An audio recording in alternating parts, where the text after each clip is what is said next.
Yes, mdau wa AB Sports TZ, leo hii tuko na mwendelezo wa taarifa mbalimbali za kimichezo ambazo kila wakati tunaendelea kusogezea hapa. Na leo bwana, nataka nikupe story ya kocha aliyekuwa kocha wa Young Africans ambaye ni kama siku mbili nyuma zilizopita mkataba wake yeye na mabingwa hao watetezi wa ligi kuu ya NBC Young Africans ulivunjika rasmi, na kwa sababu ambazo ni za kiufundi zaidi kutokana na timu yao kama uongozi wa Young Africans kutokuona hawalizishwi na muendelezo wa timu yao licha kupata matokeo mazuri ndani ya uwanja, lakini timu inaonekana na struggle pengine kwenye kupata hayo matokeo.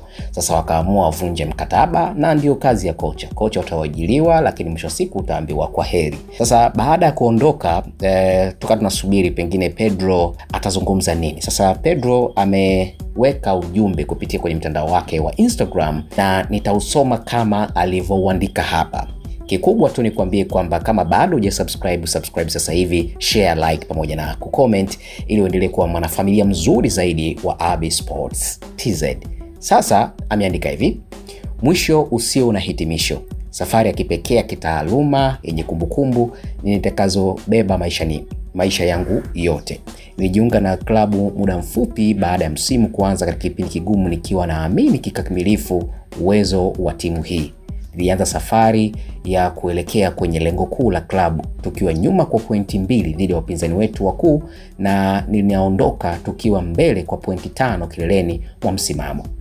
Tukiwa timu yenye mabao mengi zaidi ya kufunga, mabao machache zaidi ya kufungwa, timu pekee ambayo haijapoteza mchezo yoyote, na timu pekee inayotegemea kutoa ubingwa mwingine wa Tanzania. Katika safari hii kulikuwa na hatua ya makundi ya ligi mabingwa iliyoinua kwa kiwango kikubwa heshima ya soka la Tanzania, ushindi katika hatua 3 za kombe hadi kufika robo finali, pamoja na kutoa kombe la Mapinduzi kwa ubabe mkubwa kwa jumla ya mechi 35, ushindi 25, kupoteza mara 3 pekee kwa maumivu makubwa. Vipigo viwili vilikuja katika hatua ya makundi ya ligi mabingwa, ugenini dhidi ya vigogo Ahali na FAR Rabat, na kingine dhidi ya wapinzani wetu kwenye fainali ya kombe la Muungano baada ya dakika 120 ambapo kosa dogo la uzoefu liliharibu kila kitu. Ninaondoka nikiwa na imani kwamba nilitoa kila kitu changu kwa heshima na uaminifu ili timu iweze kustawi kwa uthabiti na kuendelea kuwa imara siku zijazo. Ingawa kazi bado haijakamilika,